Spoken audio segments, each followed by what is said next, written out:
Tonight, an investigation continues in Queen Anne's County. This after a woman is arrested for allegedly trying to kidnap a child from the county fair. Fox 5's Homa Bash is at the courthouse in Centerville with details on how this all unfolded. First, let me say that little boy is physically okay. Emotionally, I'm sure, is a completely different story. But sheriff's officials tell me that it was quick thinking from the child's family, from bystanders, from fair staff, ensuring that he's safe tonight. They played a huge role in ensuring that child's safety. All the credit really goes to them. We're there to protect the community and provide safety and security to them. But in that moment, they acted without hesitation to ensure that that child was okay and would not be taken.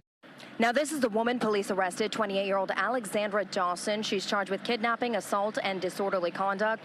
Detectives initially took 3 people who were with her into custody as well, but after interviews and witness statements determined they were not involved in the crime. This happened on the fair's opening night, just around 6 p.m. Monday. Court documents reveal the child under the age of 10 was holding his grandmother's hand in the goat barn when Dawson grabbed him, put a ball cap on his head, and tried to take off. The child's grandmother, fair staff, bystanders all rushed to stop her, and did, with sheriff's deputies on scene within seconds.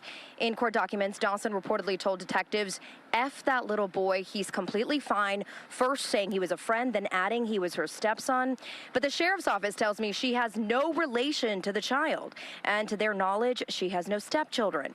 The Queen Anne's County Fair has been around since 1942. Chairwoman Laura Leaguer's grandfather was the chair many years ago. Now she heads it up. She tells me they trained for this, they had an emergency plan in place, and they acted as quickly as possible.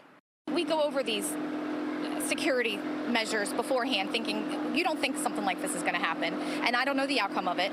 But right now, my focus is to keep this fair running, keep everybody safe in the meantime, and everybody have a good time. I say bad words. I'm military.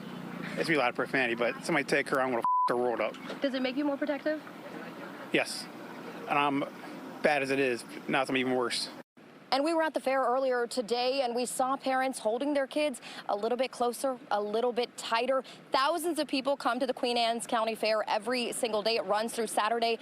Fair officials telling me they hope this isolated incident does not keep people away. Dawson, by the way, is currently being held without bond. Mari Stone is live in Northwest tonight, where police responded to a shooting tonight. Hi, Show. Hey, I tell you, this shooting coming on the same day that President Trump made this announcement.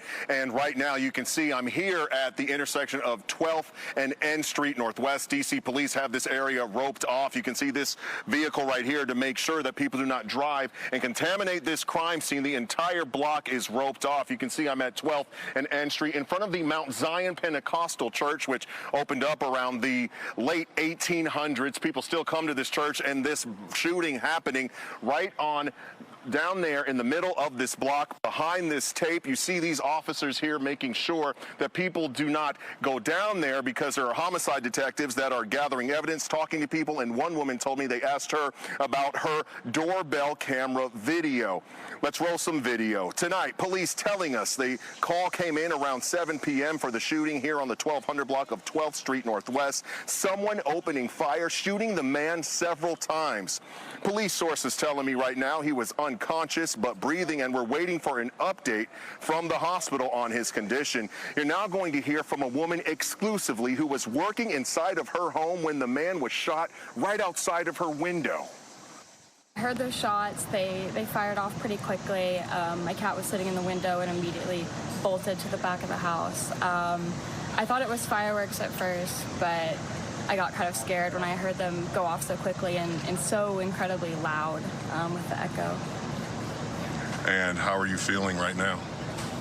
A little bit shaken. With this happening, it really is just kind of a shame that this would happen on the eve of that news. Now, she's talking about the news of this shooting happening on the same day President Trump made the announcement that you heard at the top of the show, the federal government taking over D.C. police and activating the National Guard. Tonight, hundreds of protesters marched from DuPont Circle, hitting the streets against President Trump, declaring the public safety emergency and comparing D.C. to global crime hotspots such as Baghdad and Bogota. You're now going to hear from one of those protesters. Hands off D.C. We don't want no National Guards in our street. We don't want ICE in the street.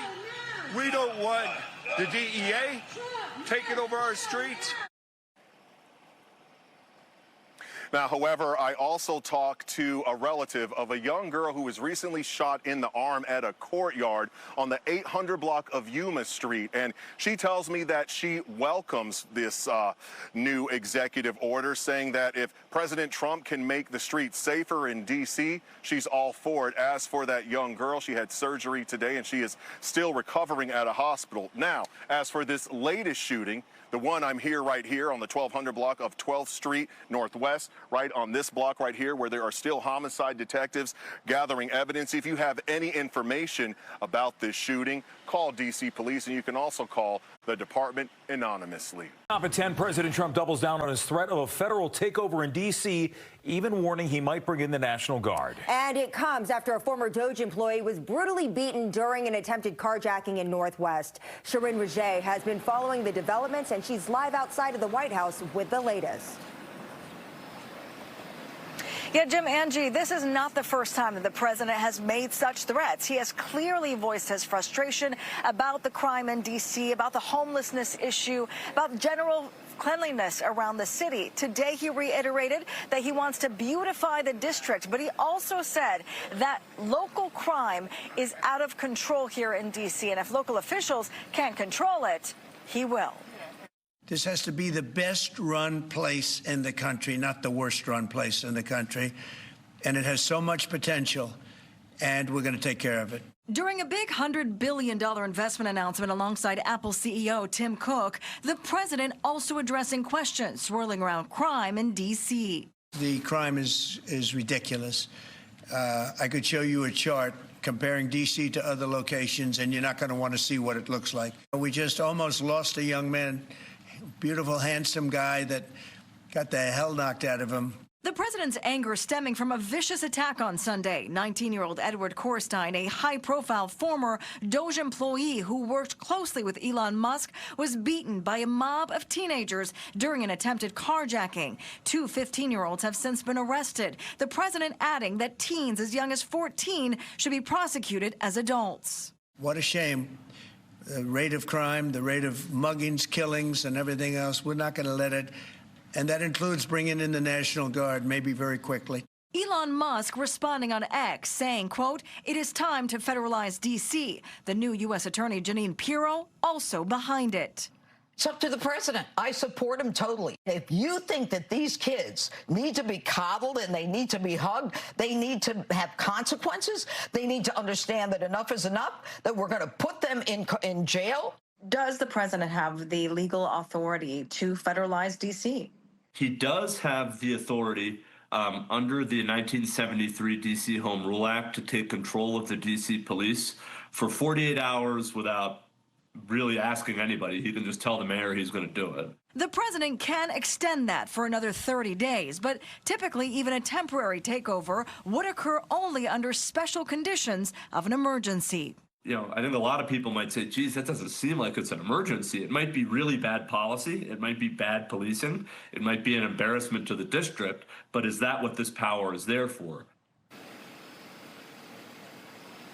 Now, full control of D.C. would mean repealing D.C.'s Home Rule Act of 1973. There's actually a bill going through Congress right now, hoping to take control federally of D.C. We reached out to Mayor Bowser's office and to Attorney General Brian Schwab's office. They were not available for comment, but their offices did point to the fact that violent crime in D.C. is actually down 26% compared to last year, and they say has been going on a downward trend. Guys. Let's get to our top story now. National Guard troops have been deployed to the district as President Trump continues his crackdown on crime. All right, still a lot of questions as security tightens across the city. Mayor Bowser's been meeting with federal officials to talk about coordination and strategy. We're going to talk with her later this morning. But right now, Mel is moving around the district looking to see what she can find on this Wednesday morning. Mel? Yeah, pretty quiet so far this morning, and we had made our way from where our stations are in Bethesda, down Wisconsin Avenue, through the city, around Columbia Heights, National Mall area, here on U Street corridor. We have not seen any federal presence, any National Guard presence so far this morning, but people are indeed noticing more policing in their neighborhoods, as many people, to be honest, have called for time and time again. We hear neighbors saying, we want to see more patrols, we want to see more neighborhood policing. The concern is, when does that cross the line into what some would consider a police state?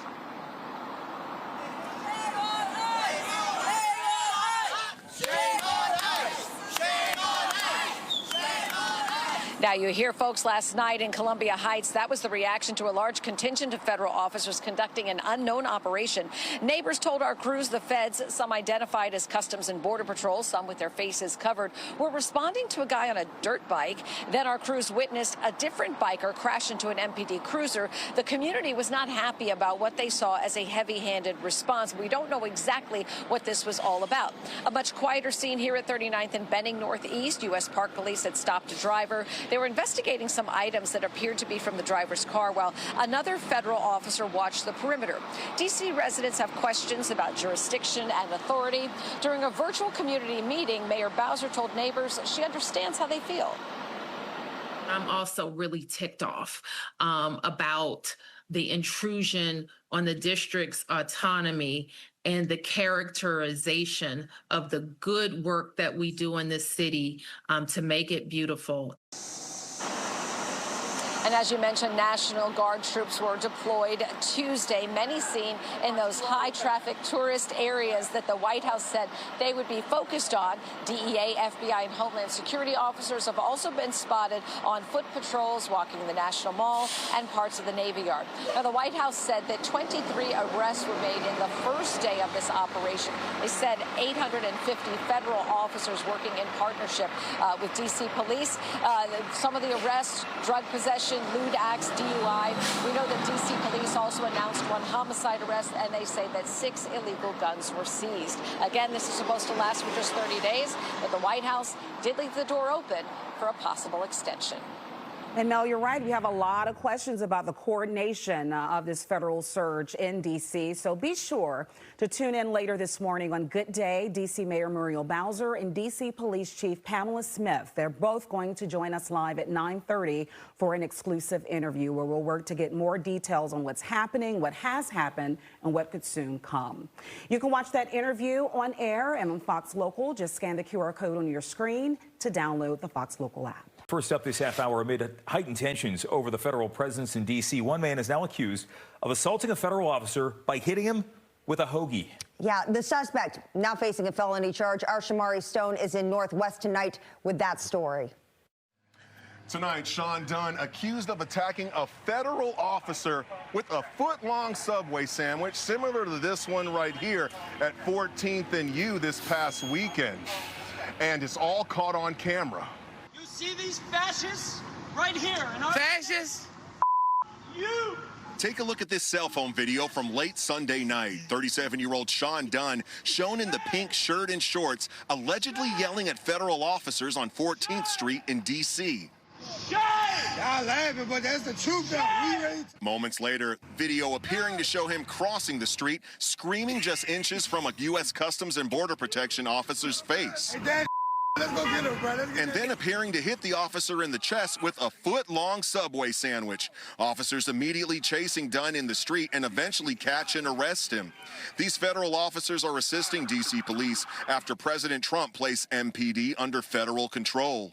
In an X post, D.C. U.S. Attorney Jeanine Pirro announcing the arrest. And then he took a Subway sandwich about this big and took it and threw it at the officer. He thought it was funny. Well, he doesn't think it's funny today because we charged him with a felony, assault on a police officer, and we're going to back the police to the hilt. According to the criminal complaint, Dunn allegedly told police, "I did it. I threw a sandwich." People reacting to the arrest. It's disrespectful for the police officers. And you don't like that? No, I don't like that at all. I'm disgusted with the situation. Why? Because he's an officer. If he didn't get hurt, there is no reason to get a felony because so what, he's wearing a uniform. He's supposed to be a hero protector. If he got a subway thrown at him, oh well, like he should just, you know, say don't do that or just get an apology. Now, I tried talking to Sean Dunn tonight off camera, and he didn't want to talk. We're still waiting to see if he'll get back to us. I'm Shamari Stone. Back to you.